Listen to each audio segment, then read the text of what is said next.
Alors, faites la vidéo, نشوفوا l'exercice 60, page 59, euh, que m'a demandé beaucoup de personnes. Alors, soit f, la fonction définie par f de x égale à racine de x moins la partie entière de x moins x. Première question, c'est de déterminer df. Alors, on va dire que x appartient au domaine de définition. Ceci équivalent à quoi? À ce que x moins partie entière de x soit supérieur ou égal à 0. Ah, ça, c'est un polynôme, on s'en fout, c'est défini dans R. Alors, x moins la partie entière de x supérieur ou égal à 0. Ceci est équivalent à quoi? À ce que x supérieur ou égal à la partie entière de x. Et ceci, le fait que x soit supérieur ou égal à la partie entière de x, est vrai, quel que soit le x qu'on prend. On prend chaque x dans R, sa partie entière sera toujours inférieure ou égale à x. Ben donc, le domaine de définition, c'est R. Alors là, on ne se casse pas la tête avec ça. Attendez. Voilà. Le domaine de définition, vu que x est supérieur ou égal à la partie entière, donc le domaine de définition, c'est R. Maintenant, on va résoudre l'équation f de x. Dans R, l'équation f de x égale à 0. Alors pour ce faire, attendez, je vais prendre en compte le fait que vous avez déjà le moufid. Alors, f de x égale à 0, ceci est équivalent à ce que racine de x moins la partie entière de x égale à x. Alors, ce que je vais faire, c'est que je vais prendre un intervalle de x grâce à cette égalité. Comment le faire? Alors, on va commencer par l'inégalité connue de x supérieur ou égal à la partie entière est inférieure strictement à la partie entière de x plus 1. Ceci est équivalent à ce que la partie entière de x moins et la racine de x moins la partie entière de x supérieure ou égale à 0 est inférieure strictement à 1. Donc, si x est solution, alors x aussi se trouve dans l'intervalle 1, 0. 1, 0. Bien sûr, x supérieur ou égal à 0. Alors, donc ceci va nous dire que la solution اللي خصنا نلقاو خاصها تكون في هذا الانترفال. Alors, autre information اللي هادشي كيقولوا لينا هو اللي كان الاكس ديفيني في 1 et 0 supérieur ou égal à 0 et inférieur strictement à 1, alors la partie entière de x est 0. Donc, on rajoute l'équation et on va remplacer la partie entière de x par 0. Parce que sur cet intervalle, la partie entière de x est 0. Donc, x moins x carré est égal à 0. On dit le racine, on dit le carré. Alors, voilà. Bon, je vais factoriser par moins x. On va trouver x égale à 0 ou x égale à 1. Mais x égale à 1 est absurde parce que x est défini 1 ouvert, donc inférieur strictement à 1 et supérieur ou égal à 0. Donc voilà. Donc la solution dans R est égale à 0. Voilà. J'espère que c'est compris. Pourquoi on a pris la partie entière de x égale à 0? Parce que dans cet intervalle, la partie entière de x égale à 0. Et grâce à cette égalité pour x solution, on a le fait que x doit se trouver entre 1 et 0. Bien. Maintenant, la troisième question, c'est soit on va prendre P, un entier relatif. Étudier la continuité de f en P. Alors, on va faire un petit rappel sur les limites de la partie entière. Alors, pour le premier cas, on va dire que la limite lorsque x tend vers a de la partie entière de x, si a n'est pas un entier relatif. Dans le premier cas, si a n'est pas un entier relatif. Si a n'est pas un entier relatif, alors la limite lorsque x tend vers a de la partie entière de x est égale à la partie entière de a. Voilà. هذه définition pour A n'appartenant pas à Z. Maintenant, dans le cas de A appartenant à Z. Voilà, pour le cas de A appartenant à Z. نقسموه لدeux cas.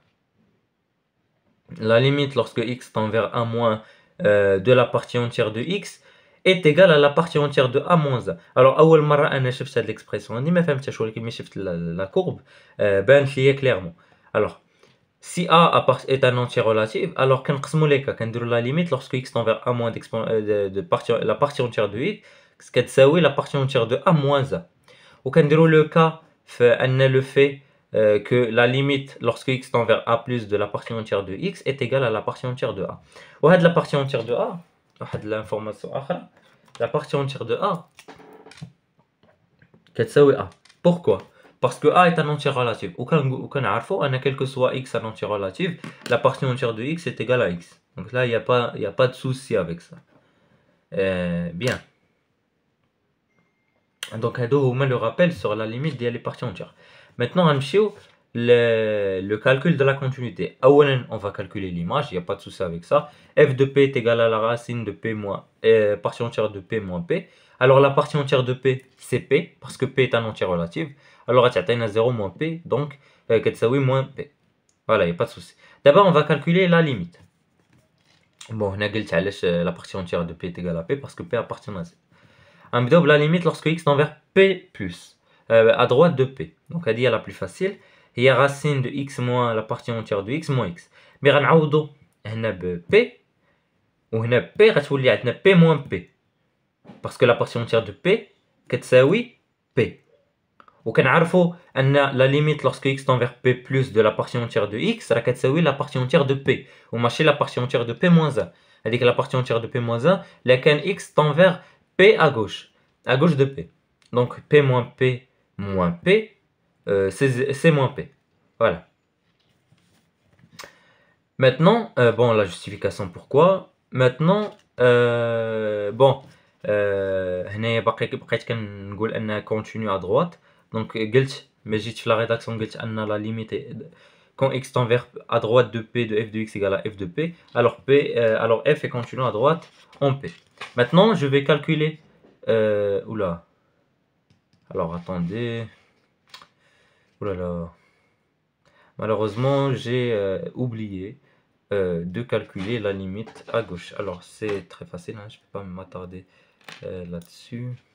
Attendez. Merde. Je vais regarder là. Voilà. Donc la limite lorsque x tend vers p moins de f de x. Bon, désolé pour ça, hein, désolé pour ça. P moins de f de x égale à racine. Alors on me directement, hein, P moins P plus 1 moins P.